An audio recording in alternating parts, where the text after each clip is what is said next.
নারীরা গর্ভবতী হয়ে গেলে আমাদের করণীয় কি? নারীরা গর্ভবতী হলে তাদেরকে ভালো ভালো ফল খাওয়াইতে হয়, ভালো ভালো খাবার খাওয়াইতে হয়, পুষ্টিকর খাবার খাওয়াইতে হয়, ছোটো মাছ খাওয়াইতে হয়, কবুতরের গোশত খাওয়াইতে হয়, ভালো ভালো ফল ফ্রুট খাওয়াইতে হয়, সবজি কাঁচা কাঁচা সবজি খাওয়াইতে হয়। আল্লাহর নবী বলেন, উম্মত আমার নারীদেরকে, তোমরা গর্ভবতী নারীদেরকে তাজা তাজা খেজুর খাওয়াবে, কারণ খেজুর খাওয়াইলে পুষ্টি হবে, পুষ্টি হলে ওই বাচ্চার পুষ্টি হবে। আমার দেশের বেটিরা খেজুর খায় না, ভালো জিনিস খায় না, খালি খায় ফুচকা, লটপটি, চটপটি, এই আবি যাবি খায়। বাচ্চাদেরকেও খেজুর খাওয়াবেন। আল্লাহ রাসূল বলেন, উম্মত তোমরা তোমাদের সন্তানদেরকে খেজুর খাওয়াবা। কেন খেজুর খাওয়াবা? আদম সবিল্লারে বানাইলেন আল্লাহ যেই মাটি দিয়া, ওই মাটির কিছু মাটি থেকে ছিল, সেই মাটি দিয়ে আল্লাহ খেজুর গাছ বানাইছিলেন। ইমাম ইবনু কাসির আল বেদার মধ্যে লেখেন, আল্লাহর নবী বললেন, শোনো ওই মাটি দিয়ে খেজুর গাছ বানানো, অতএব তোমরা খেজুর ফল খাবা। এ ফল আল্লাহর পছন্দের ফল, এটা জান্নাতের ফল। এ ফল খাইলে মানুষের শরীর হৃষ্টপুষ্ট হয় এবং বড় উপকারী ফল। হাজরতে মারিয়াম গর্ভবতী তখন প্রসব করেছিলেন হযরত ঈসাকে, তখন আল্লাহ রাব্বুল আলামিন তাজা তাজা খেজুর পেড়েছিলেন। মারিয়ামের পাশে একটা খেজুর গাছ ছিল। আল্লাহ বলেন, মারিয়াম তুমি তো ক্ষুধার্ত, ক্লান্ত, তোমার এই ক্লান্তি দূর করার জন্য তুমি খেজুর গাছের ডাল ধরে লাড়াচাড়া দাও, দেখবা আল্লাহর পক্ষ থেকে তাজা তাজা খেজুর ঝরে ঝরে পড়বে। হযরতে মারিয়াম খেজুর গাছের ডাল ধরে টান দিয়েছিলেন, আর তাজা তাজা জান্নাতি খেজুরগুলি আমার আল্লাহ তার জন্য পাঠাইছিলেন। জোরে বলেন না মারহাবা। এখন প্রশ্ন শুনে যাবেন দুইটা কথা। ভালো ভালো জিনিস খাইলে যদি বাচ্চা সুন্দর হয়, মহিলা হৃষ্টপুষ্ট হয়, মহিলারা ঠান্ডা লাগালে যদি বাচ্চার নিউমোনিয়া হয়, ডাক্তার বলে ঠান্ডা লাগাবেন না, জ্বর আসা যাবে না, অসুস্থতা হওয়া যাবে না, রক্ত স্বল্পতা যাতে না হয়। এই জন্য গর্ভবতী নারীদেরকে খুব তদারকি করতে হয়, এটা খুব উত্তম। আল্লাহর নবীর সময় এইগুলি ছিল। গর্ভবতী নারীদেরকে তদারকি করবেন, ভালো ভালো খাবার খাওয়াবেন। এগুলি মায়ের হক, এগুলি মহিলাদের হক। খুব মনোযোগ দিয়ে শুনে যান। যদি মা অসুস্থ হলে বাচ্চা অসুস্থ হয়, মা ভালো খেলে যদি বাচ্চার ভালো খাওয়া হয়, মা পুষ্টিকর খাবার খেলে যদি বাচ্চার পুষ্টি হয়, তাহলে যেই নারী বাচ্চা পেটে নিয়ে সারা রাত নাচানাচি দেখে, ওই গান বাজনা দেখে আর নাটক সিনেমা দেখে, ওই বাচ্চা দুনিয়াতে আসার পরে ওটা নাটক সিনেমা গান বাজনা হয়ে যায়। কথা কোন ঠিক কিনা? আর যেই নারী বাচ্চা পেটে নিয়ে কোরআন পড়ে, নামাজ পড়ে, হক হালাল মতো চলে, হালাল খায়, ওই বাচ্চা দুনিয়াতে আসার পর হক হালাল হয়। এই জন্য হুজুর গাউসে পাকের আম্মা সন্তানকে পেটে নিয়ে কোরআন শরীফ তেলাওয়াত করতো সব সময়। হুজুর গাউসে পাক 18 পারা কোরআন শরীফ আমার আল্লাহ সিনার ভিতরে জমা কইরা দুনিয়াতে পাঠাইছে গাউসে পাক বানাইয়া। কথা কোন ঠিক কিনা বেঠি? শুধু একটা ওয়াজ করে যায়, ও মা জাতিরা শুনে যান। আমাদের দেশের ফাতেমা আর সাইয়্যিদাতুন নিসাই আহলিল জান্নাহ ফাতিমা, আহা সাইয়্যিদাতুন নিসাই আহলিল জান্নাহ ফাতিমাতুজ জাহরা 18 বছর বয়সে নবীজি তাকে বিয়ে দিলেন। 18টা বছর আমার নবীর ঘুমের সাথী, নবীজির খাবারের সাথী, রান্নার সাথী। মা মরে গেল ছোটকালে, আম্মাজান খাদিজা ছোটকালে মারা গিয়েছিল। হযরত ফাতিমা মায়ের মতো বাবাকে লালন পালন করে গেছেন। দুঃখের দিনে বাবার ডানে বামে সামনে পিছনে থাকছেন। কত খেয়ে না খেয়ে আমার নবীর জীবনের সঙ্গী ছিলেন ফাতিমাতুজ জাহরা। কিন্তু শুনলে আফসোস হবে, দিলটাকে নরম করে দিয়ে যান। নবী আমাদেরকে কতটা ভালোবাসতেন। সুখের দিনের সাথী ছিল ফাতেমা, দুঃখের দিনের সাথী ছিল ফাতেমা। কত রজনী নবীর বাড়ি খাবার ছিল না, ফাতেমা না খেয়ে রজনী কাটাই দিছে বাবার সাথে। কত রজনী চুলায়, নবীর বাড়ির চুলায় আগুন জ্বলতো না। সাইয়্যিদাতুন নিসাই আহলিল জান্নাহ ফাতিমা না খেয়ে রজনী বাবার সঙ্গে কাটিয়ে দিয়েছে। ক্ষুধায় ক্ষুধায়, অভাবে অভাবে ফাতিমাতুজ জাহরা ক্লান্ত হয়ে তিনি পুষ্টিহীন হয়ে গিয়েছিলেন। পুষ্টি তার অভাব হয়ে গিয়েছিল। ওনার জীবনের মধ্যে সে পুষ্টি সংক্রান্ত রোগে উনি ভুগতেছিলেন, খাবারের অভাবে। আহা, বিয়ে দিলেন 18 বছর বয়সে হযরত আলীর সঙ্গে। আলী ছিলেন দরিদ্র মানুষ, তেমন কোনো সম্পদ মদিনাতে তার ছিল না।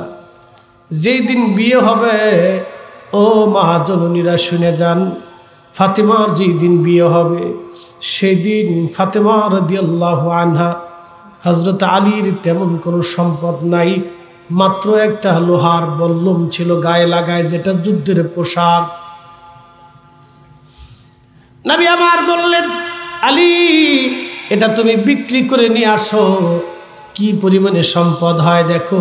দাম জিজ্ঞেস করলে সবাই বলল মাত্র 3 দিরহাম। উসমান গনি জিন্নুরাইনের মায়া লাগলো, ডাক দিয়ে বলল, আলী রে, কি পরিমাণে তোমার এই বল্লমটার দাম হয় বলো, কি পরিমাণে তোমার এই লোহার পোশাকের দাম হয়?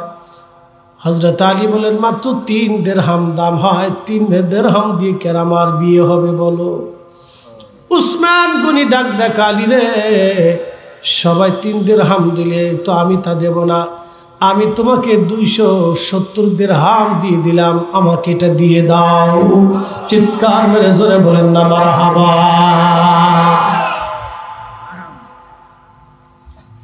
হযরত আলী খুশি মনে বিক্রি করে টাকাগুলি নিয়ে যায়। ওসমান ডাক দিছে, আলী দাঁড়াও, আমি এই লোহার বল্লমটা কিনছি তোমার কাছ থেকে 270 দিরহাম দিয়ে, আবার এটা তোমার ফিরিয়ে দিয়ে দিলাম, কারণ যুদ্ধ লাগলে এটা তোমার লাগবে রে আলী। খুশি মনে এটা তোমাদের বিবাহের হাদিয়া দিয়ে দিলাম। চিৎকার মেরে জোরে বলেন না মারহাবা। বিয়ের দিন তারিখ নির্দিষ্ট। হযরত ফাতেমা ঘরের মধ্যে বসে বসে কাঁদে। ফাতেমা কাঁদতেছিল। প্রিয় নবীজি সান্ত্বনা দিতে গেলেন, মা দুনিয়াতে নাই, কে তারে সান্ত্বনা দিবে? ফাতিমা তো জাহরাকে সান্ত্বনা দেওয়ার জন্য নবীর কাছে গেলেন। যাইয়া বলতেছে, রে ফাতেমা, তুমি কাঁদতেছ, আমি বুঝতে পারছি। আমি যদি চাইতাম এই মদিনার ধনী ব্যক্তির সঙ্গে তোমার বিবাহ দিতাম। আমার দুঃখের দিনে ফাতেমা, খেয়ে না খেয়ে তুমি আজকে পুষ্টিহীন হয়ে গেছো, দরিদ্রর সংসারে ঘরে তুমি কষ্ট করে গেছো ফাতেমা। আবার তোমাকে একটা গরিব ছেলে আলীর সঙ্গে বিয়ে দিলাম, বুঝছি মনের দুঃখে তুমি কান্দো। ফাতেমা রে, তোমার বিবাহের বিষয়ে আমি নবীর কোনো সিদ্ধান্ত না, তোমার স্বামী যে পছন্দ করেছে তিনি আমার আল্লাহ। আল্লাহ আল্লাহ। চিৎকার মেরে জোরে বলেন না ইয়া রাসূলুল্লাহ। ফাতেমা, আমার আলী সেই আলী 10 বছর বয়সে কালেমা পড়ছে, জাহিলিয়াতের সারাবি খারাবি নাপাকি আমার আলী শরীর স্পর্শ করে না, আমার আলী পবিত্র, এই জন্যে তোমার সঙ্গে আলীর বিবাহ। চিৎকার মেরে জোরে বলবেন না মারহাবা। ফাতিমাতুজ জাহরা গরিব আলীর ঘরে বিয়ে হলো। কি ছিল ঘরের মধ্যে? মা জননীরা শুনে নেন, একটা ছোট্ট খাট, তাও দামি না, মাত্র চৌকি। বিছানায় ছিল মাত্র একটা কম্বল। কম্বলটা কি? পায়ে লাগাইলে মাথা বের হয়ে যায়, মাথায় দিলে পা বের হয়ে আসে। কোন রকম রান্না বান্না করে সামান্য ঘুটি পাত্র মাত্র। অভাবে 3 দিন ফাতেমার ঘরে খাবার নাই। হযরত আলী বলল, ফাতেমারে, গনিমতের মাল নবীর দরবারে আসছে, তুমি রসুলের কাছে যায় বলো কিছু চাও, দেখো দেয় কিনা, আমি তো গরিব মানুষ। কলিজার টুকরা সন্তানটা, মেয়েটা বাবার ঘরের দরজায় টুকা লাগাইছে। খুব মনোযোগ দিয়ে কথাগুলি আজকে শুনে যাবেন। ঘরের দরজার মধ্যে যখন টুকা লাগাইছে, উম্মে আইমান রাদিয়াল্লাহু আনহা ঘরের মধ্যে ছিল। নবীজি বলতেছে, উম্মে আইমান দরজা খোলো, হাতের টুকায় আমার ফাতেমার আওয়াজ আসতেছে। এই রাত্রিবেলা আমার ফাতেমা কেন আসলো? তাড়াতাড়ি দরজা খোলো। দরজা খোলার পরে দেখি সত্যি ফাতেমা রাদিয়াল্লাহু আনহা নবীর ঘরের মধ্যে গেল। ফাতেমা ডাক দিয়ে বলতে, আব্বা জান, বিশেষ কারণে আমি আসছি। ক্ষুধার যন্ত্রণা সহ্য করতে না পেরে আমি আসছি। গরিব আলীর সঙ্গে বিয়ে দিছে, ঘরের মধ্যে 3 দিন খাবার নাই। আব্বাজান শুনছি গনিমতের মাল আসছে, আপনার ফাতেমারে কি একটু গনিমতের মাল দিবেন নি? আল্লাহর নবী ডাকবে বলেন, ফাতেমা গনিমতের মাল আমি গরিব উম্মতের জন্য বরাদ্দ করছি, তুমি কিছুই পাবা না, তুমি চলে যাও।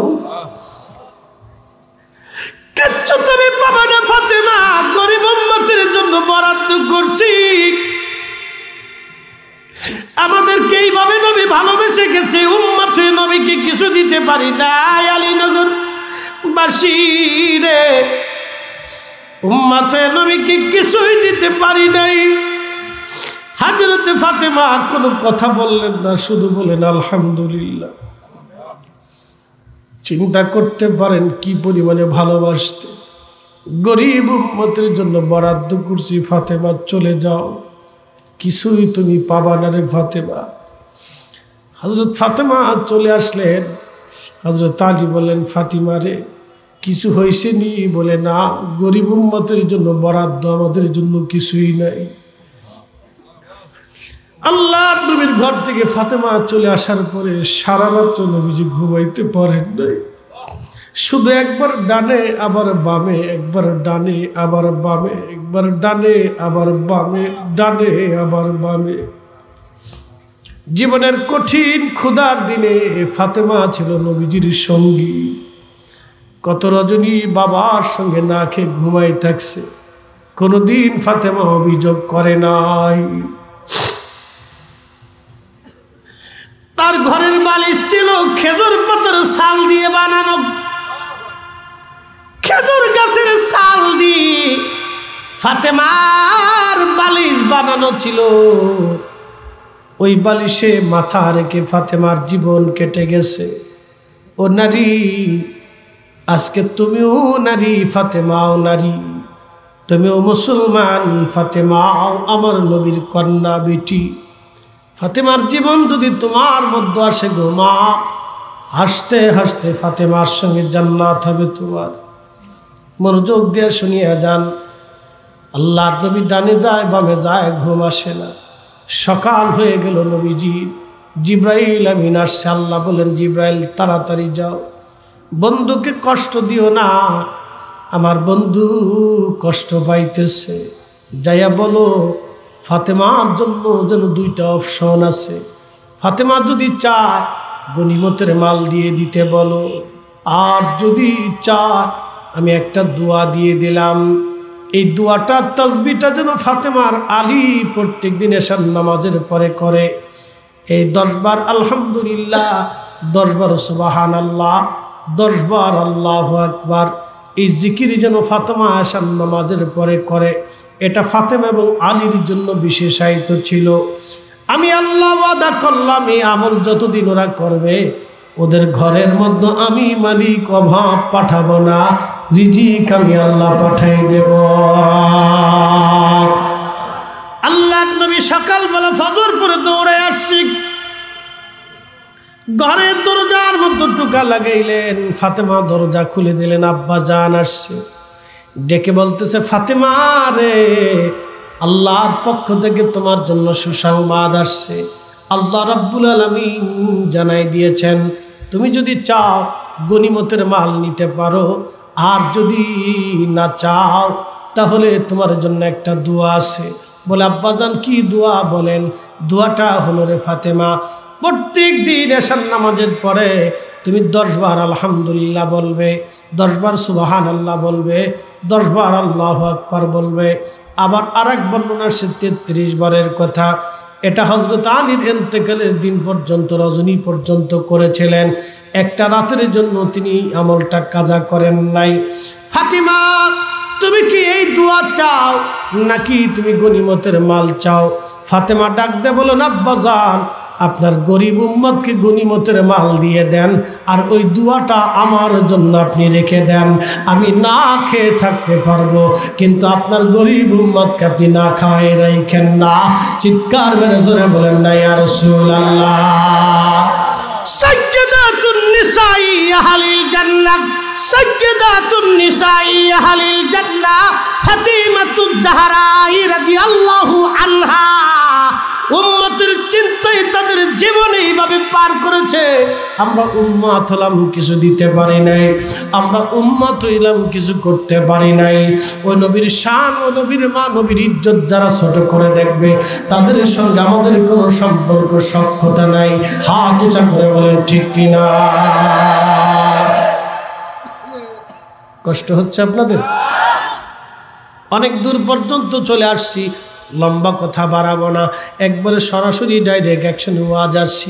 বাকি যুগি করি নাই বাপ। আল্লাহ আমাদের প্রত্যেকের কবুল করুন, জোরে বলেন আমিন। এই ছেলেগুলি যারা আজকে 4টে ছেলে পাগড়ি পাবে, ওরা দুনিয়ার কোনো সনদ বাবা পাবে না। ওরা এমন একটা পাগড়ি পাবে যেই পাগড়িটা রহমাতুল লিল আলামিন মাথায় দিয়েছে। ওরা এমন একটা সনদ পাবে যে সনদটা রহমতের নবীর মাথায় থাকতো। ওরা এমন একটা সনদ আজকে মাথায় দিবে যে পাগড়িটা পৃথিবীর সব নবীদের মাথায় শোভা পাইত। এই পাগড়িটা ওদের মাথায় আজকে পরিয়ে দেওয়া হবে, কারণ এই কোরআন ওরা মুখস্থ করেছে। নবী বলেছেন, মান কারাল কুরআন ফাস্তাদহারাহু ফাহাল্লা হালালাহু ওয়া হাররামা হারামাহু আদখালাহুল জান্নাহ। যে কোরআন মুখস্থ করলো, কোরআনের আইন হালালকে হালাল জেনে, হারামকে হারাম জেনে যে জীবন গড়ল, আল্লাহর হাবিবের পবিত্র জবান থেকে আসছে। নবীজি বললেন, শুনে রাখো আমার উম্মতেরা, আমার মালিক, আমার মাওলা আদখালাহুল জান্নাহ, তার মন খুশি চুক্তি থেকে জান্নাত আমার আল্লাহ দিয়ে দিল। চিৎকার মেরে জোরে বলেন আল্লাহু আকবার। সে শুধু একা জান্নাতে যাবে না, জান্নাতে যাওয়ার আগে সে বলবে, রব আমাকে যারা লজিং রেখেছিল, খাওয়াইছিল, আমার জন্য যারা মাদ্রাসা গড়েছিল, পরিশ্রমের টাকায় মাদ্রাসায় দিয়েছিল, টাকাগুলি দিয়ে দিয়ে আমাদের সুন্দর বিছানা করে দিয়েছিল, আল্লাহ এই মানুষগুলির মধ্যে অনেকে আজকে জাহান্নামে চলে যাচ্ছে। ও মালিক, তুমি জান্নাত আমাদেরকে দিলা। যারা কোরআন পড়ার জন্য আমাদের জন্য পয়সা খরচ করলো, তাদের কষ্টের রুজি থেকে চাল ডাল খাওয়াই আমরা বড় বানাইলো, আল্লাহ তারা জাহান্নামে যায় আর আমরা জান্নাতে যাব কি করে হয়? রব জান্নাতে যাব না, ওদেরকে জান্নাতে না দিলে। আল্লাহর নবীর পবিত্র জবানের বাণী, নবী বলেন, উম্মত শোনো। তখন আল্লাহ ডাক দিবে, ও আমার ফেরেশতারা, ও আমার বান্দারা, তোমরা শুনিয়ে নাও। তোমরা এমন কোরআনের হাফেজরা, এমন 10 জনকে সুপারিশ করে জান্নাতে নিয়ে যাও। ওয়াজাবাত লাহুন নার, যাদের জন্য জাহান্নাম ওয়াজিব হয়ে গিয়েছে, তাদেরকে সুপারিশ করে আল্লাহর জান্নাতে নিয়ে চলে যাও। চিৎকার মেরে জোরে বলেন আল্লাহু আকবার।